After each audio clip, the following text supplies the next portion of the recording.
Shalom, que el Eterno les bendiga. Les saluda el maestro Roberto Soledad desde la ciudad de Seattle, Washington. Vamos a conversar palabras de Torah, señores. Quiero retomar un pensamiento que compartí el día 17 de julio, que habla al respecto de cuando una persona trata de unirse a un movimiento espiritual, a una causa, llamémosle religión, etcétera. Y esta persona, ya introducida en este movimiento, prácticamente le extirpan toda clase de pensamiento que haya preconcebido. Es verdad que nosotros, para poder aprender algo que es de Dios, tenemos que desaprender muchas cosas. Pero precisamente ahí está la clave. Nosotros, siendo criaturas del Eterno, tenemos un alma, tenemos un espíritu, tenemos algo que nos identifica de las demás personas. El alma que cada uno de nosotros tenemos tiene cierta particularidad y no hay otra alma igual a la nuestra. Cada quien tiene una identidad que le dio el Eterno en el sentido espiritual. Tiene un código que lo hace resaltar de los demás. Y entonces, cuando una persona no se conoce a sí misma, ignora todo lo que es su composición del ser. Puede ser la cultura, lo físico, la manera en que vive su vida, puede ser lo espiritual, puede ser aquellas cosas como la personalidad, del carácter. Y entonces muchas personas niegan los atributos que Dios le ha regalado para poder unirse a un grupo determinado. Y en ese escrito, que es lo que motiva parte de lo que quiero compartir ahora, tomando porciones de la escritura que encontramos aquí en la Parashat de Barim, que es en el libro de Deuteronomio capítulo 1, y voy a estar tomando ciertas escrituras que encontramos aquí. Ahí compartí un verso donde Yeshua le habla a sus discípulos, y este verso se repite 3 veces en la escritura, que dice: si alguno quiere ser mi discípulo, niéguese a sí mismo, tome su cruz y sígame. Y cuando no nos conocemos a nosotros mismos, tenemos un gran problema. ¿Quién soy yo? ¿De qué estoy hecho y para qué soy? ¿Cómo funciono? En lo físico y también en lo consciente, en lo espiritual. ¿Qué es lo que creo yo? ¿Qué es lo que pienso? ¿Cuáles son mis atributos y cuáles son mis debilidades?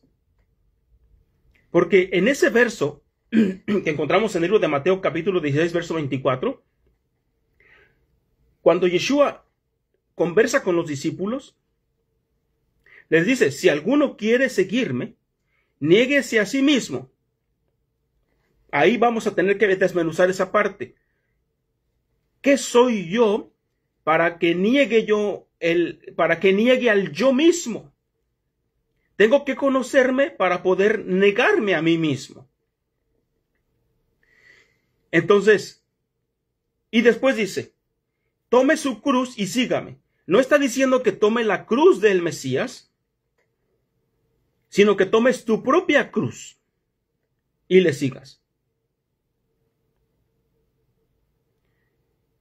Y esto es muy interesante porque cuando no sabemos a lo que hemos dicho que sí en la escritura, vamos a estar titubeando porque no encontramos nuestro lugar espiritual. Y entonces todo lo que pase de aquí en adelante, después de haber dicho que sí, vamos a culpar a Dios de todo lo negativo que nos pase, o le vamos a echar la culpa a la izquierda, a la derecha, por lo que me sucede a mí. Y tomamos muy poca responsabilidad de lo que Dios nos ha regalado, del contrato que hemos firmado. Cuando nosotros vemos que el Eterno saca al pueblo de Israel de Egipto, si dividimos toda la historia que nosotros leemos en esa en la escritura, podemos, si quitamos nosotros separamos lo negativo de todo lo positivo, nos vamos a dar cuenta que todo lo negativo el hombre lo provoca. Todo lo positivo es Dios queriendo enseñarle clases de Torah al pueblo judío. Y después tienen hambre. Ok, solucionamos lo del hambre. Y después tienen sed. Solucionamos lo de la sed. Que están cansados de comer ese pan que les había dado. Solucionamos lo del pan. Y un problema tras otro, un problema tras otro. Y cuando nosotros notamos qué es lo que Dios quiere, es una vez que sucede algo negativo, viene una enseñanza. Como que Dios está esperando que terminemos de hacer el berrinche para seguir aprendiendo Torah. ¿Ya acabaron de hacer el berrinche del maná? Ok, vamos a tener una clase de Torah. Yo estoy emocionado por enseñarles Torah. ¿Ya acabaron de reclamar por Moisés y por la mujer que tomó? Listo, solucionamos eso y continuamos aprendiendo Torah.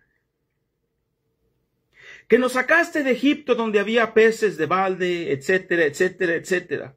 Había hasta sepulcros, dijeron algunos.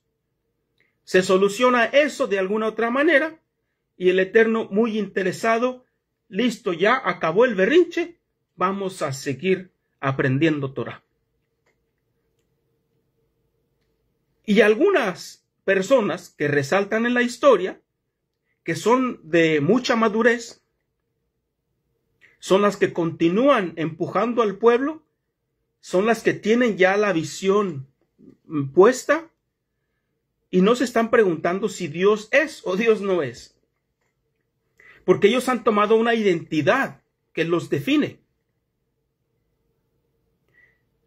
Me llamó la atención un poco que cuando el Eterno le propone los mandamientos al pueblo de Israel, primero le llama a Moisés. Y Moisés sube a la montaña y después Moisés baja y habla con los ancianos, con los líderes del pueblo. Y les propone los mandamientos. Dice aquí el libro de Éxodo capítulo 19, verso 7. Dice, entonces vino Moisés y llamó a los ancianos del pueblo y expuso en presencia de todos estas palabras que Adonai le había mandado. ¿Me salté o no me salté? Sí, a los ancianos del pueblo. Primero lo expone ante los ancianos del pueblo, los cuales le responden a Moisés. Y después las palabras que Dios habla, se las habla a todos. Primero a Moisés, después a los líderes, junto con los sacerdotes que tenían una orden diferente a la que se había establecido después. Y después se lo dice a todos juntos, a los líderes y al pueblo. El verso que encontramos nosotros en el libro de Mateo capítulo 16, verso 24, cuando dice Yeshua, si alguno quiere ser mi discípulo, niéguese a sí mismo, tome su cruz y sígame. Lo encontramos 3 veces y dice, aunque esto no sea cronológico, porque se dice que el libro de Lucas fue escrito primero, si no me equivoco, Marcos y el último Mateo. Pero si respetamos el orden que tenemos hasta ahora, encontramos en Mateo que Yeshua, ese verso, según Mateo, solamente le habla a los discípulos diciendo, si alguno quiere venir a mí. E inclusive antes de eso, que es muy interesante, porque aquel que quiera ganar su vida la perderá. Pero el que la pierda por causa del Hijo del Hombre la va a ganar. Entonces, se lo dice a los discípulos. En el libro de Marcos, capítulo 8, verso 34, dice, y llamando a la gente y a los discípulos. El orden en el cual Adonai le dio la Torah al pueblo de Israel. Moisés, los líderes y a los líderes junto con el pueblo. Y después en el libro de Gilel, en el libro de Lucas, capítulo 9, verso 23, dice, y decía a todos. Y las mismas palabras se vuelven a repetir. Lo voy a leer completo para que no le moche yo algo al verso. Lucas capítulo 9, verso 23. Dice, y decía a todos, si alguno quiere venir en pos de mí, niéguese a sí mismo, tome su cruz cada día y sígame. Porque todo el que quiera salvar su vida la perderá, y todo el que pierda su vida por causa de mí, éste la salvará. Ahora, esto es muy interesante porque él habla de que nosotros nos vamos a encontrar en ciertas circunstancias que nos van a forzar a decidir si seguimos a Dios o mantenemos la vida. Las mismas cosas que venimos mirando, en lo cual hubo mucha batalla espiritual del pueblo de Israel saliendo de Egipto. Porque si tengo hambre, yo quiero comer para salvar la vida.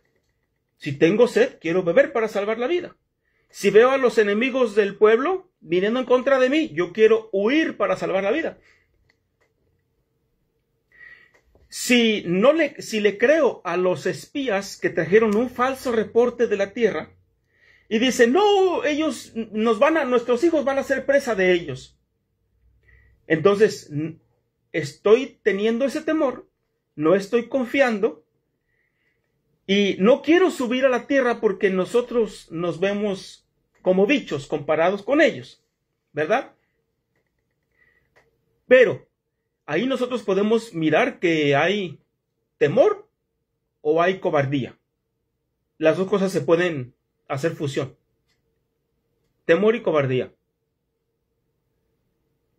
Pero cuando el Eterno le dice al pueblo de Israel que no van a entrar y lo van a castigar por 40 años, ellos en la terquedad deciden por alguna razón tomar valor y subir en contra. El valor que no tuvieron, como lo tuvo Yehoshua y como lo tuvo Caleb. Eso es muy interesante. Porque el que quiera venir a mí, o el que quiera guardar su vida, la va a perder. Porque está buscando su propio interés. Entonces, el que la pierda junto con él, la va a ganar, porque está buscando el interés de Dios. El pueblo, cuando se sintió mal y tuvo un remordimiento, y dijo, ay, mejor, yo le fallé a Dios, pero ahora voy a subir a conquistar la tierra. Y Moisés les dijo, no suban porque Dios no está con ustedes. Ese valor que ahora sí tienen, no vale. Parece irónico, ¿no? Ese valor que debieron de haber tenido para enfrentar el falso reporte de los espías, lo tienen ahora. Y los está llevando a la terquedad para ir a la guerra, sobre la cual ustedes tenían tanto miedo desde antes, y ahora quieren ir, pero ya sin Adonai. La presencia de Hashem no irá con ustedes. Entonces, dejamos que nuestros instintos naturales nos ganen, nuestras emociones, y fallamos de una manera garrafal. Porque todavía no reconocemos quiénes somos. No nos conocemos a nosotros mismos. Cuando dice Yeshua, niéguese a sí mismo. ¿Quién soy yo? Cuando me niego a mí mismo, tengo la capacidad de decir, aunque la higuera no produzca, aunque ya no haya ganado, yo me conozco y voy a luchar más fuerte, o voy a poner más esfuerzo en tratar de mantener esta fe. Hay algo muy interesante, y es que el Eterno nos permite hacer las cosas por el amor que tenemos, por el amor que le tenemos a Él, que es la manera de guardar los mandamientos más excelsa, por amor. Pero aún así nos permite obedecer por temor. Que los espías pudieron haber dicho, el pueblo pudo haber dicho, trajeron un falso reporte, tengo mucho miedo, pero igual voy a la guerra. Adonai hubiese ido con ellos. Porque está igual escrito, que el que pelea las guerras no No era el pueblo, era Adonai, el que peleaba por nosotros. Pero dice la Escritura que sin fe es imposible agradar a Dios. ¿Verdad? Él no se agrada de a quien no tiene fe. Y cuando yo obedezco por temor, parece que no tengo fe. Porque lo hago por temor. Cuando hay fe, lo haces porque crees. Ya lo estás mirando.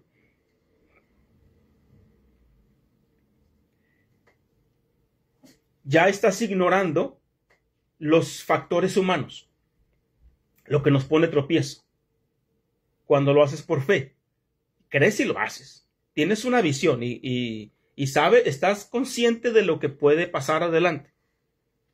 Pero tienes fe. Y la fe es monumental. Por eso dice la Escritura, la fe mueve montañas. Que en el sentido alegórico son monumentales, porque son aquí en la mente. Son esas barreras mentales que son muy fuertes. Cuando ya nos hemos negado a nosotros mismos, la fe crece en la mente mucho, porque te da mucho valor. Empiezas a agarrarle cariño a la obra y lo haces por amor, no lo haces por temor. Pero cuando hacemos las cosas por temor, cuando pasan los años, te diste cuenta que plantaste una semilla de fe que después la vas a cosechar. ¿Y te has fijado en eso? ¿Por qué? Porque cuando pasa el tiempo adelante dices, qué bueno que lo hice. Qué bueno que me animé a hacerlo aunque tenía tanto miedo, aunque no estaban las condiciones perfectas de acuerdo a mi visión, pero lo hiciste. Esa fue semilla de fe que al parecer no tenías, pero no se veía más bien. No la podemos ver. Y aún así nos dimos cuenta que, aunque fue por temor, el Eterno nos permitió y nos dio el valor de hacerlo, aunque estábamos bañados de miedo. Pero en retrospectiva, decir, hace 5 años lo hice, y esas cosas van aumentando la fe que tienes hoy. Todo lo que hiciste por miedo se vuelve en una fe viva el día de hoy. Porque te da más valor. Si ayer lo hice, ¿por qué no lo voy a hacer hoy? Y entre más etapas o situaciones de miedo vayas confrontando, mucho menos miedo vas a tener en el futuro.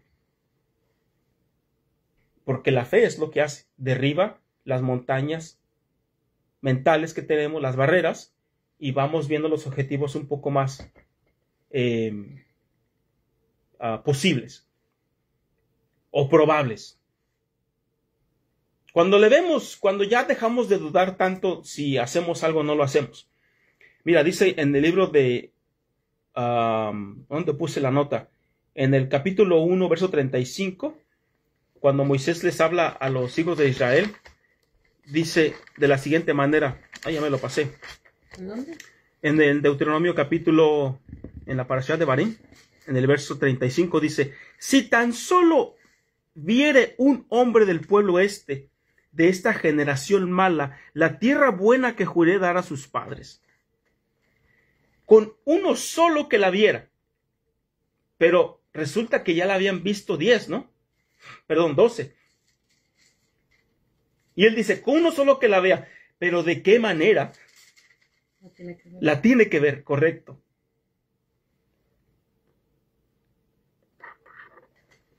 La porción de esta semana, llamada de Barim, empieza de la siguiente manera. Estas son las palabras que habló Moshe a todo Israel, del otro lado del Jordán, y aquí hay una palabra que yo encuentro en esta versión que está muy atinada, aunque esta palabra no aparezca en el hebreo. La primera frase muy popular que todo mundo puede leer y tratar de memorizarse en hebreo, que narra de lo que se trata el libro de Deuteronomio, dice, Eleja de Barim asher diver Moshe al kol Israel ve'arva Aarón Bamidbar de Arba, si no me equivoco, dice. Estas son las palabras que habló Moisés a los hijos de Israel. Y luego aquí dice, esta palabra dice respecto del desierto. Cuando leemos nada más en el hebreo no dice la palabra respecto. O sea, no dice, estas son las palabras que habló Moisés a todo Israel al otro lado del Jordán, del desierto, al otro lado del desierto. Dice, de Arabá frente al mar de juncos, entre Parán. Porque las palabras que está hablando Moisés al pueblo de Israel las está diciendo del otro lado del Jordán, antes de entrar a la tierra prometida. No las está hablando en el desierto, no las está hablando en el Arabá, y no las está hablando frente al mar de los juncos, porque el mar de los juncos está para allá, para Egipto. Entonces, en la traducción que encontramos acá, nos está diciendo esta palabra que no aparece ahí, pero que te arma el contexto de lo que se está tratando los primeros versos de esta porción. Dice, estas palabras que habló Moisés a todo Israel al otro lado del Jordán con respecto a todas las cosas que sufrieron los hijos de Israel desde que salieron de Egipto. Eso es lo que quiere decir el contexto de lo que te está hablando. Estas el nombre de las zonas geográficas que están mencionadas en el capítulo 1, verso 1 al verso 3. Mira, en español solamente la traducen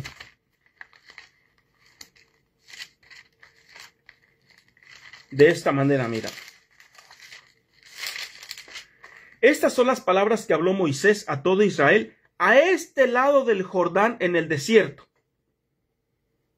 ¿Ok? Está bien. Sí. Dice, son las palabras que habló Moisés a este lado del Jordán en el desierto, antes de entrar a la tierra prometida. Y luego dice, en el Arabá, frente al Mar Rojo. ¿Dónde dijo las palabras Moisés? ¿De este lado del Jordán? ¿O las dijo en el Arabá frente al Mar Rojo? Entre Parán, Tofel, Labán, Hazerot y Dizahab. ¿Dónde las habló? Aquí te habla de diferentes puntos geográficos, de diferentes pueblos, pero ¿dónde es que habló las palabras? Este verso se puede interpretar de las dos maneras, porque Devarim también trae los 10 mandamientos. ¿Y dónde se dieron los 10 mandamientos? En el monte Sinaí. Entonces, el monte Sinaí no está de este lado del Jordán, a punto de entrar a la tierra prometida. Entonces, el contexto te está diciendo, estas son las palabras que Moisés habló desde aquí a Egipto en toda la travesía.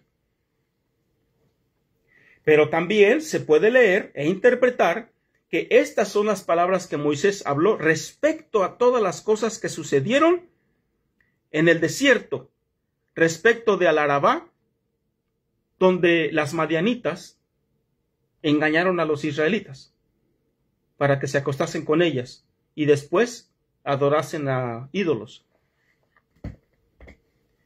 Y después dice, frente al mar de los juncos, donde la gente tuvo miedo, que porque ya venían los egipcios y los iban a matar y estaban encerrados entre el mar y Egipto y los egipcios. Y luego dice, entre Parán y Tofel.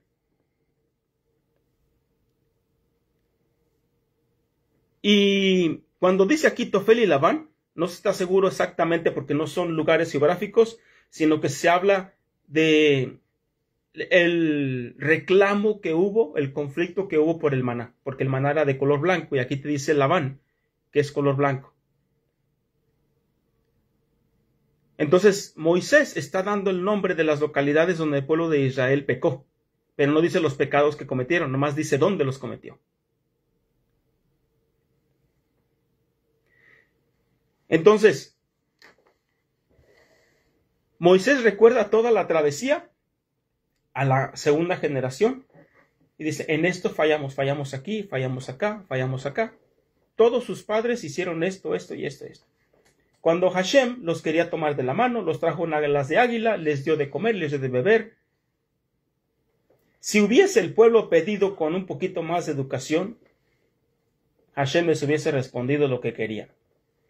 Pero les mostró su mano poderosa, lo cual se mostró como Elohim. Y nosotros no lo queremos ver manifestado como el Dios fuerte. Porque con ese poder hizo traer las codornices del mar, porque las aves tienen que venir del agua, como lo dice Génesis.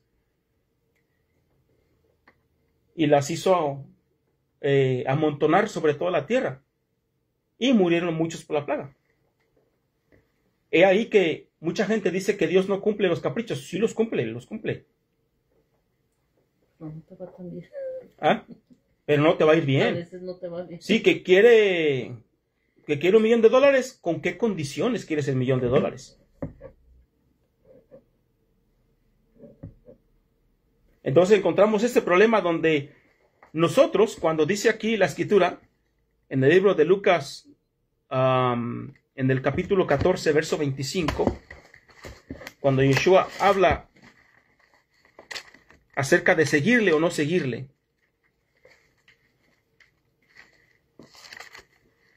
Lucas capítulo 14, perdón. Verso 25. Grandes multitudes iban con él, y volviéndose les dijo: si alguno viene a mí y no aborrece a su padre, a su madre, mujer e hijos y hermanos y hermanas, y aún también su propia vida, no puede ser mi discípulo. Nosotros tenemos defectos y atributos. Cuando Dios nos pide, cuando el Mesías, no quiero decirle que el Mesías es Dios, pero el que manda por encima de todo es Dios. Cuando Dios nos pide rechazar nuestra propia vida, no está diciendo que neguemos lo que Él nos dio como identidad y lo que tenemos como atributos, porque todas las personas tienen un potencial, como también tiene defectos. Cuando negamos todo aquello que nos atrae y nos quita el tiempo, o sea, el afán de querer hacer algo, porque si yo tuviese afán de querer construir cosas, yo no guardaba ni siquiera Shabbat.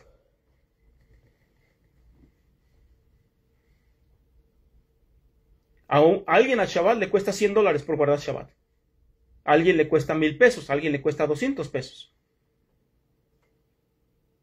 Y así depende de lo que ganemos cada quien. Es parte del coste de guardar Shabbat. Porque pudiera estar trabajando. Y ya ves que al principio sí costaba. Y llega el punto en que ya lo haces por amor, no lo haces por temor. Lo haces hasta con gusto. Porque ya nada más llega el viernes en la mañana y yo estoy contento de llegar a la casa y no regresar al trabajo. Aunque me guste lo que hago. Entonces siempre tienes ese gusto ya de estar en Shabbat. Entonces, y el que no lleva su cruz y viene en pos de mí, no puede ser mi discípulo. Entonces yo tengo que saber cuáles son mis fortalezas, porque se vuelven en parte de mi carga. La palabra cruz viene de la etimología de la palabra cruz. Bueno, la palabra cruz en griego se dice estaurón. Y esta palabra, la etimología de este concepto, viene de istemi, que quiere decir pararse firme, es asentar o establecer. Porque la cruz, no lo que nosotros conocemos hoy como la cruz, no siempre se le conoció así. Y hay un debate si en realidad era una cruz o solamente era una estaca. Entonces, cuando alguien dice que toma su cruz o toma su estaca, es que una persona al seguir, a decir que sí al reino de los cielos, se pare firme, como una estaca. Se asiente firme como una estaca. Entonces, cuando Yeshua comienza a comparar a aquellos que le quieren seguir, pero les da la advertencia de qué es el costo que tiene que sufrir para que podamos hacer la cuenta, si le podemos seguir o no le podemos seguir el paso. Porque el pueblo de Israel cuando salió de Egipto dijo, Ben Hashem ben Isma, todas las cosas oiremos y las haremos. Perdón, las haremos y las oiremos.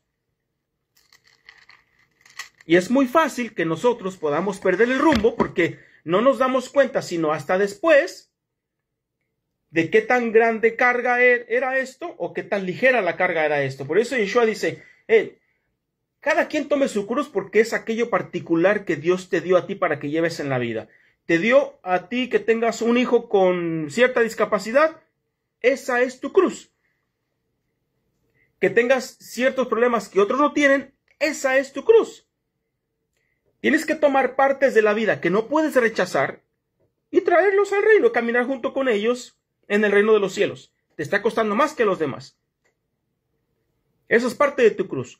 Pero cuando dice que tomar mi yugo, porque mi yugo es ligero, y también mi carga, el yugo no es pesado y la carga es ligera, añadido a las cargas que tienes en tu vida, que son tu cruz, por lo menos el yugo no es pesado y la carga es ligera. Te está diciendo que sí se puede. Pero igual te dice que hagas la cuenta, dice, porque ¿quién de vosotros queriendo edificar una torre no se sienta primero y calcula los gastos a ver si tiene lo que necesita para acabarla? Tienes que hacer la cuenta si puedes seguir al Mesías o no le puedes seguir. No sea que después de que haya puesto el cimiento y no pueda acabarla, todos los que lo vean comiencen a hacer burla de él, diciendo, este hombre comenzó a edificar y no pudo acabar. Como mucha gente hoy en día, que tienen un espíritu antisemita, dicen, el pueblo de Israel, ni siquiera entran a la tierra prometida, y lo dicen como si fuera con un tonito de felicidad. Y es verdad, muchos dijeron que sí, y al último no pudieron entrar a la tierra prometida. Aunque mucha gente, aunque alegóricamente la tierra prometida está aluciendo al reino de los cielos, a ellos les fue prohibido entrar a la tierra prometida, que es la tierra de Jerusalén e Israel como la conocemos hoy. No está hablando de vida eterna perdida. No está hablando de perder la vida eterna. Alegóricamente sí se puede entender así, pero ese es un nivel más profundo de entendimiento de la Torá. Porque también, si nosotros aseveramos que el pueblo de Israel no tiene vida eterna porque no entró a la tierra prometida, también estamos diciendo que Moisés no entró a la tierra prometida. Y tampoco va a tener vida eterna. Y si Moisés dice que Yeshua es un profeta como él, entonces menos el profeta que va a ser como él va a entrar a la tierra prometida. Porque tiene que ser como él, ¿no? No se habla de la tierra prometida, no se habla, de la vida eterna, se habla de la tierra prometida. Dice la escritura, ¿o qué rey al marchar a la guerra contra otro reino se sienta primero y considera si puede hacer frente con 10,000 a aquel que viene contra él con 20,000? Y si no puede, cuando el otro está todavía lejos, le envía una embajada y le pide condiciones de paz. Así pues, cualquiera de vosotros que no renuncia a todo lo que posee, aquí ya está clarificando las cosas. Aquellas cosas que tienes como un ancla en la vida que no te dejan seguir el reino. Te está estorbando.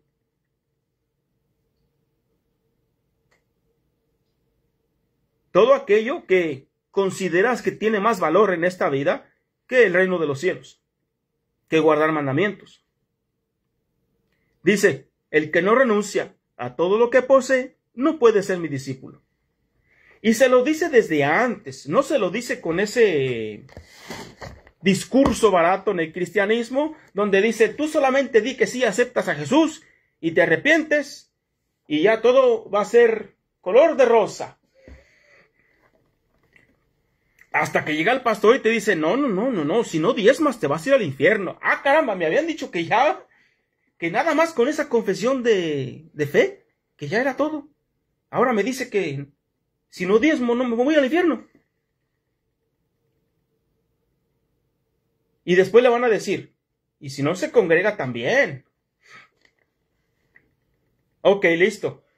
Y después le van a decir, y si no trae a sus hijos se van a ir al infierno también. Ándale, entonces todo es por temor. Todo por temor. Nada es por amor. Es más, hoy en día Con eso termino. La mayoría del pueblo cristiano, yo puedo decir, que es salvo y no lo sabe y tiene temor porque el que está en el púlpito le está diciendo que si no hace esto, no tiene salvación. Que si no está con él, no tiene salvación. Y ellos, con el potencial que tienen, se niegan a sí mismos, no se conocen a sí mismos, no pueden negarse a sí mismos, porque no se conocen a sí mismos, no saben cuál es su cruz, no saben cuál es el yugo del reino, que es ligero, y es un problema muy grande que hay, porque ellos no saben que son salvos sin el pastor, que son salvos sin el supuesto profeta, que son salvos sin cumplir aquí, allá, etc. Porque nosotros no somos salvos porque cumplimos, nosotros cumplimos porque somos salvos. No está, a menos que vivamos en una vida de maldad, estamos en mucho riesgo porque nos estamos dedicando a la maldad. Pero la salvación está garantizada. Cuando nosotros fallamos, le estamos restando puntos a nuestro premio. Y todavía tenemos la oportunidad de arrepentirnos, que ese pensamiento bueno fuera que llegara a nosotros cada día. Hice esto malo, hice esto otro, y ahí vuelves. Tenemos la misma estilo de vida, aunque sea, digamos, microscópica, comparada con lo que hizo el pueblo de Israel. Porque nuestros pecados de hoy, es decir, tengo sed, no tengo agua, ¿para eso me quieres para matarme? Oh, ya me quedé sin trabajo. Oh, ya se me descompuso el coche. Esos son el moderno, no tengo agua, no tengo pan, ya me harté del maná, quiero carne, quiero los peces de balde de Egipto. Es lo mismo, estamos viviendo lo mismo. Y cuando nosotros ya dejamos de creer por temor y creemos más por amor, ahí estamos elevando el yo para servicio a Dios. Porque yo no tengo que ser como el pastor, no tengo que ser como el rabino. Tengo que usar mi propia identidad para bien del reino. Es la certeza. Tengo que tener certeza. Certeza. No puedes, nosotros en este mundo descalificamos a cualquier persona. No estamos apreciando el potencial que tiene cada uno. Lo queremos manipular a nuestro ver. Y entonces haces que la gente deje de ser ella misma. Hasta que sale de ese grupo sectario, se da cuenta todo lo que le robaron. Se da cuenta que el llamado que tenía Dios para él ya estaba allí mismo. Y solamente se está congregando en un lugar donde lo están pisoteando y apagando. Y el alma quiere salir libre. Y una vez que deja este tipo de grupos tóxicos, se da cuenta el tiempo que perdió y retoma la capacidad que Dios le regaló, los dones que Dios le regaló, y eso esperamos que se multiplique. Y vete a las personas en bendición.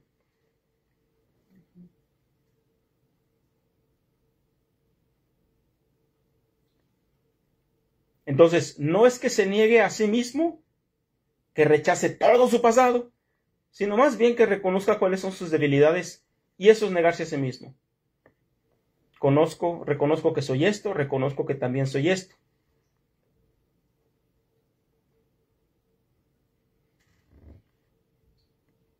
Y no somos, no somos una copia cuando llegamos delante del Mesías. Dicen, tú eres una copia de aquel fulano. Yo quiero lo que yo puse en ti. Me acuerdo que hasta los minions tienen su personalidad. Fíjate, hasta los minions que se ven todos iguales tienen su personalidad. Tiene su distintivo cada uno de ellos.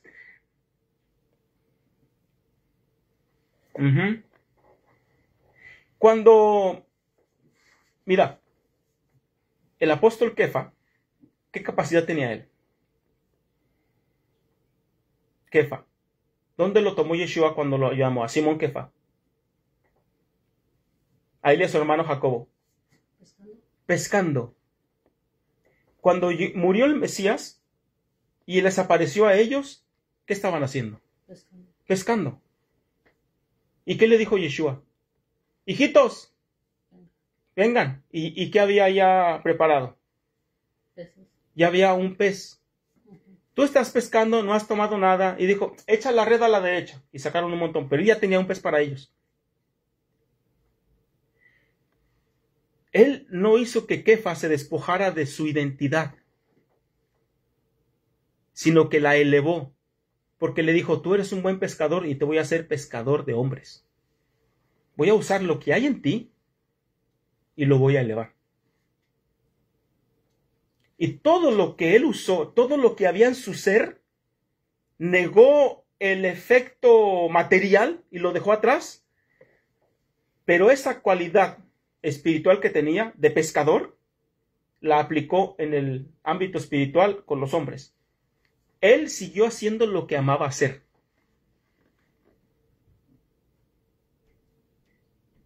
Y entonces, eso es parte de conocerme a mí mismo para negarme a mí mismo.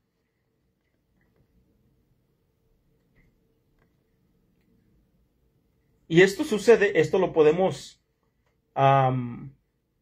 usar como una ilustración para cualquier estilo de vida que vivamos. Si hay una persona que le gusta tejer, eso lo puede usar también para el reino de los cielos. ¿Cómo aplico yo mi, ¿cómo se dice? Mi ocupación, pero ahora en el reino de los cielos? Sin negar lo que Dios ha puesto en mí. Sin negar el valor, las cualidades, los atributos que Él mismo puso en mí. Y de esa manera tenés los ministerios funcionando de manera independiente, porque no todos son iguales.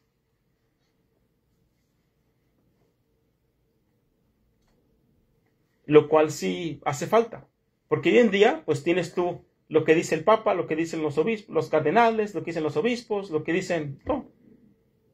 No hay nada que los haga distintos a ellos, sino unas pequeñas partes en los sermones, pero igual tiene su misma línea teológica. No hay distinción entre el espíritu que hay en uno del otro. Tienen el mismo espíritu todos.